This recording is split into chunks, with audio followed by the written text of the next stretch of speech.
নমস্কার বন্ধুরা, ইতিহাসের ইতিকথায় নতুন পর্বে আপনাদের সকলকে স্বাগত।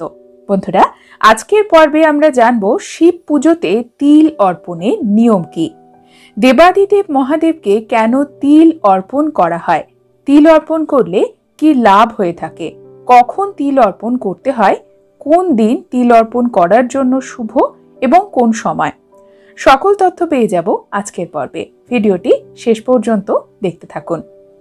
শিবপুরাণ বলছে, মহাদেবের পুজোতে আমরা বহু বস্তু ব্যবহার করতে পারি, যেমন গঙ্গা জল, ধুতুরা ফুল, আকন্দ ফুল, ধুতুরা ফল, এছাড়া চন্দন, সুগন্ধি। বহু বস্তু আমরা মহাদেবের পুজোতে মহাদেবকে অর্পণ করে থাকি। শিবপুরাণ তিলের কথাও বলছে। শিবপুরাণ বলছে, দেবাদিদেব মহাদেবের পুজোতে তিল অর্পণ করলে বহু লাভ হয়ে থাকে। তিল অর্পণ আমরা সাধারণত যেটি জানি সেটি হলো রোগ শোক নাশ করার জন্য। যারা দীর্ঘদিন ধরে কোনো না কোনো রোগ ব্যাধিতে ভুগছেন তারা তিল অর্পণ করতে পারেন, অথবা আপনার পরিবারের কোনো সদস্য দীর্ঘদিন ধরে কোনো রোগে ভুগছেন তারাও তিল অর্পণ করতে পারেন। তবে তিল শুধু এ কারণেই নয়, আরো অনেক কারণে মহাদেবকে অর্পণ করা যায়। বিশেষ ইচ্ছা পূর্তির জন্য মহাদেবকে তিল অর্পণ করা যায়। এছাড়া আপনারা আপনার জীবনে সুখ সৌভাগ্য বৃদ্ধির জন্য তিল অর্পণ করতে পারেন, দারিদ্র্য যোগ কাটানোর জন্য তিল অর্পণ করতে পারেন। এছাড়াও অনেকের ক্ষেত্রে এটি ঘটে যে ছোটখাটো দুর্ঘটনা লেগেই থাকে, আজ পড়ে যাচ্ছে, কাল কোথাও কেটে যাচ্ছে। তো এই রকম ছোটখাটো দুর্ঘটনা থেকে মুক্তির জন্য তিল অর্পণ করা হয়। ভোলে বাবাকে তিল অর্পণ করলে মহাদেব অত্যন্ত প্রসন্ন হন। বন্ধুরা, তিল অর্পণ করার সময় আমরা সাধারণত যে ছোট ভুলটি করি, যার ফলে আমাদের মনস্কামনা তো পূর্ণ হয়ই না, উল্টে আমাদের জীবনে দারিদ্র্য যোগ কিন্তু বৃদ্ধি পায়।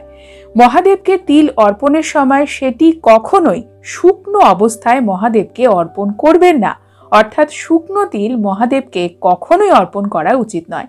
গঙ্গা জলের সাথে মিশিয়ে, দুধের সাথে মিশিয়ে, ঘিয়ের সাথে মিশিয়ে, মধুর সাথে মিশিয়ে, পঞ্চামৃতের সাথে মিশিয়ে তাকে ভিজিয়ে মহাদেবকে অর্পণ করুন। পদ্ধতিগুলো আমরা জানবো আজকের পর্বেই। এছাড়া কোন কোন দিনে মহাদেবকে আমরা তিল অর্পণ করতে পারবো। অমাবস্যার দিনে আমরা মহাদেবকে তিল অর্পণ করতে পারি, পূর্ণিমার দিনে মহাদেবকে তিল অর্পণ করতে পারি। যারা মহাদেবের প্রদোষ ব্রত করেন তারা তিল অর্পণ করতে পারেন। প্রদোষ ব্রত করার সময় প্রত্যেক মাসে শিব চতুর্দশী পরে, সেই দিনে অর্পণ করা যায়, পঞ্চমী তিথিতে করা যায় এবং দশমী তিথিতে মহাদেবকে ইচ্ছা পূর্তির জন্য তিল অর্পণ করতে পারেন। তিল অর্পণ করলে আমাদের গ্রহ দোষ কাটে। জন্মছকে আমাদের যে নবগ্রহ রয়েছে তার মধ্যে রাহু, কেতু এবং শনির খারাপ অবস্থানকে সঠিক করতে মহাদেবকে আপনারা তিল অর্পণ করতে পারেন। এতে আপনার জন্মছকে বা কুণ্ডলিতে যদি কোনো রকম দোষ থাকে সেই দোষ কিন্তু কেটে যাবে। আপনারা পরপর 21 দিন, একটি সোমবারে শুরু করার পরে পরপর 21 দিন এটি করতে পারেন। 21টি সোমবার অথবা 11টি সোমবার মহাদেবকে তিল অর্পণ করতে পারেন। এখন জেনে নেব তিল অর্পণ আমরা অনেকগুলি পদ্ধতিতে করতে পারি, তার মধ্যে প্রত্যেকটি পদ্ধতিতে কিভাবে করব। বন্ধুরা, শিব পুজোতে যে তিল অর্পণ করা হয় সেই তিল হবে কালো তিল। শিব পুজোতে কালো তিল অর্পণ করা হয়, মহাদেব কালো তিলই পছন্দ করেন। সব থেকে সহজ যে পদ্ধতি হলো সেটি আপনারা শ্রাবণ মাসে যে কোনো সোমবার থেকে শুরু করতে পারেন, পরপর 21 দিন করতে পারেন, অথবা পরপর 21টি সোমবার, আপনাদের যেটি সুবিধা হবে। এছাড়া আপনারা মহাশিবরাত্রিতে শুরু করতে পারেন আপনাদের সুবিধা মতো, আর যে যে দিন বললাম সেগুলিতে করতেই পারেন। একটি তামার পাত্রে আপনাকে পরিষ্কার জল নিতে হবে। আপনার কাছে যদি গঙ্গা জল থাকে সেটি হলেও চলবে, পরিষ্কার জল অথবা গঙ্গা জল। তার মধ্যে তিল আপনাকে মেশাতে হবে। আপনি যদি মন্দিরে পুজো করতে যান মন্দিরেও করতে পারেন, আপনার বাড়িতে যদি শিবলিঙ্গ থাকে আপনি বাড়িতেও এই উপায় করতে পারেন। মহাদেবকে পুজো করার সময় তিল দিয়ে জল অভিষেক করুন, মহাদেবকে স্নান করান তিলযুক্ত গঙ্গা জল অথবা পরিষ্কার জল দিয়ে। এছাড়া পঞ্চামৃতের সাথেও তিল মিশিয়ে আমরা মহাদেবকে অর্পণ করতে পারি। তাছাড়া দুধের সাথে তিল মিশিয়ে আমরা মহাদেবকে অর্পণ করতে পারি। এটি হলো প্রথম উপায়। দ্বিতীয় যে উপায় সেটি হলো আপনার হাতে সামান্য তিল বীজ নিয়ে সেটিকে জলে ভিজিয়ে শিবলিঙ্গের অগ্রভাগে আপনাকে সেটি অর্পণ করতে হবে। এটি হলো দ্বিতীয় উপায়। আপনার যদি বিশেষ মনস্কামনা থাকে অথবা আপনার জীবনে দুর্ঘটনা ঘটছে, খারাপ ঘটনা ঘটছে, সেটিকে কাটানোর জন্য মহাদেবের কাছে যদি আপনি প্রার্থনা করেন, তবে যে উপায়টি আপনি অবলম্বন করবেন সেটি হলো আপনাকে একটি অশ্বত্থ গাছের পাতা নিতে হবে।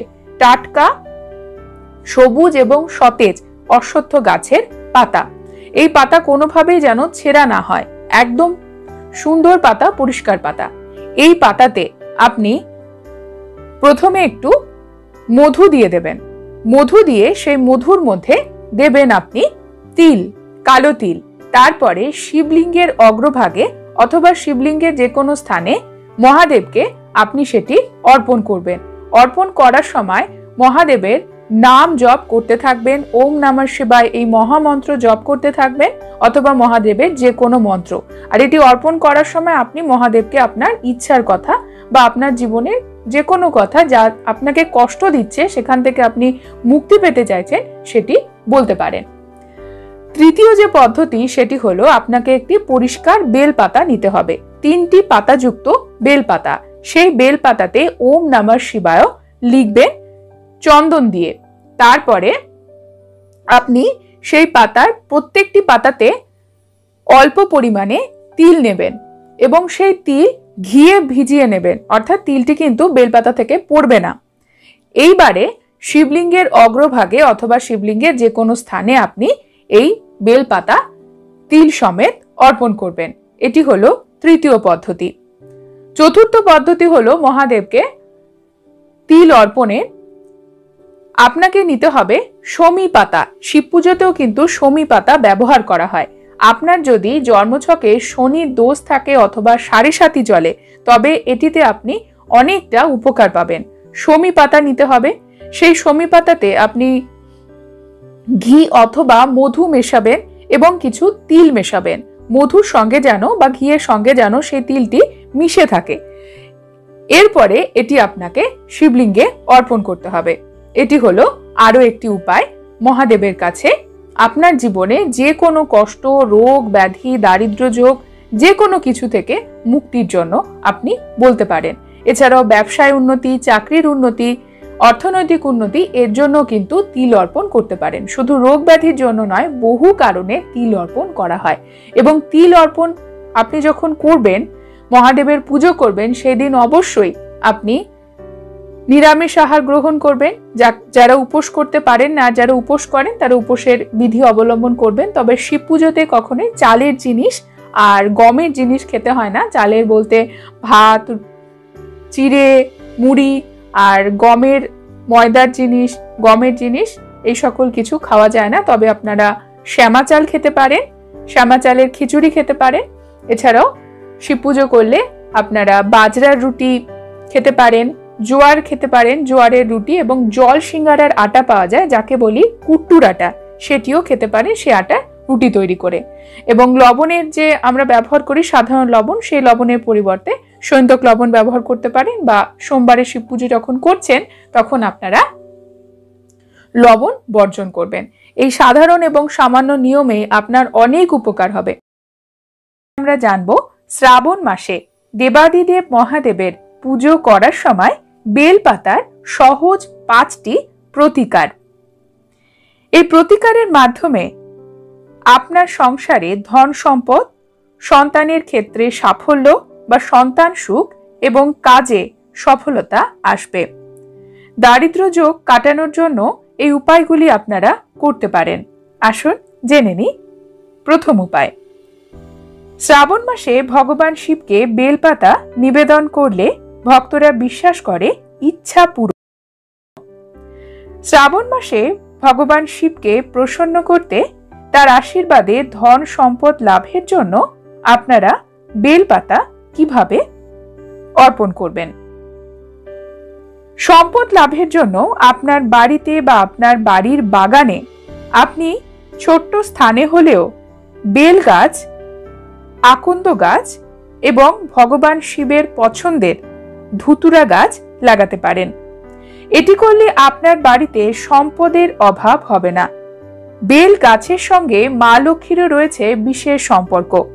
আমাদের হিন্দু শাস্ত্রের পৌরাণিক কাহিনী থেকে আমরা বেল গাছের এবং বেল ফলের উৎপত্তির সঙ্গে দেবী লক্ষ্মীর সম্বন্ধ পাই। দেবী লক্ষ্মী বেল পাতা অত্যন্ত পছন্দ করেন, তার পুজোতেও বেল পাতা নিবেদন করা হয়। তাই ভগবান শিব এবং মা লক্ষ্মীর একত্রে আশীর্বাদ পেতে শ্রাবণ মাস শ্রেষ্ঠ মাস। এই মাসে আপনি বাড়িতে আপনার বাগানে বেল গাছ লাগাতেই পারেন।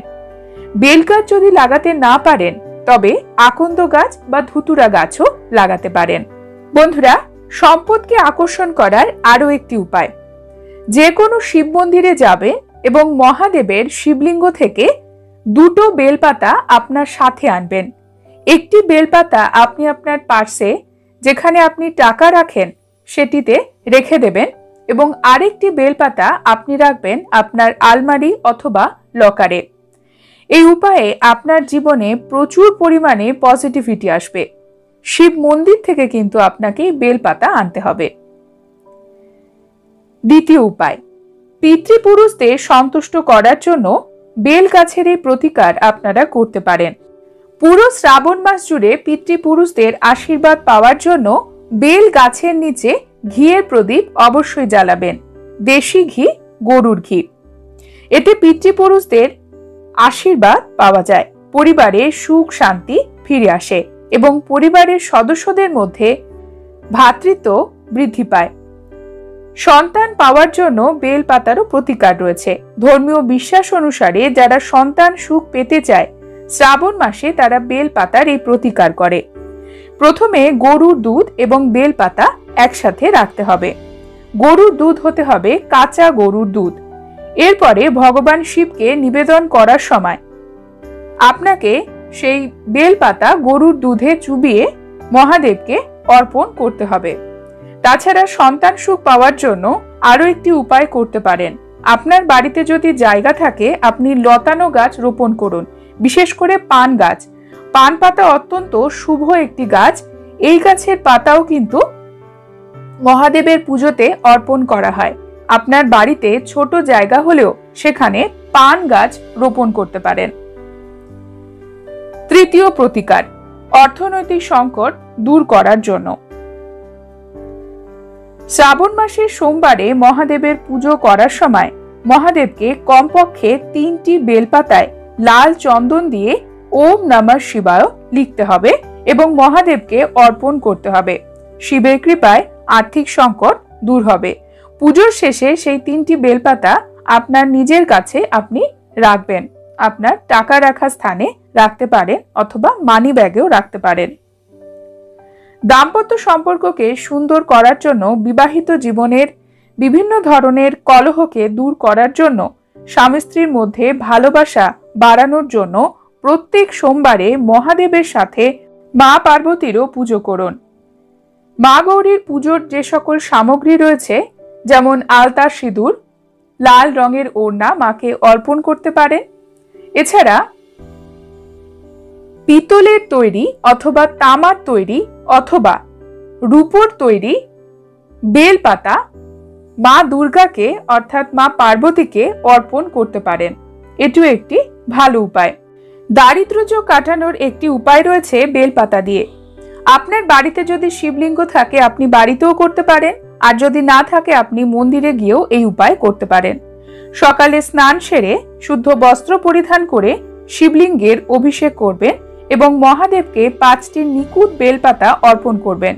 শিবলিঙ্গে দুধ এবং মধু দিয়ে অভিষেক করার চেষ্টা করবেন।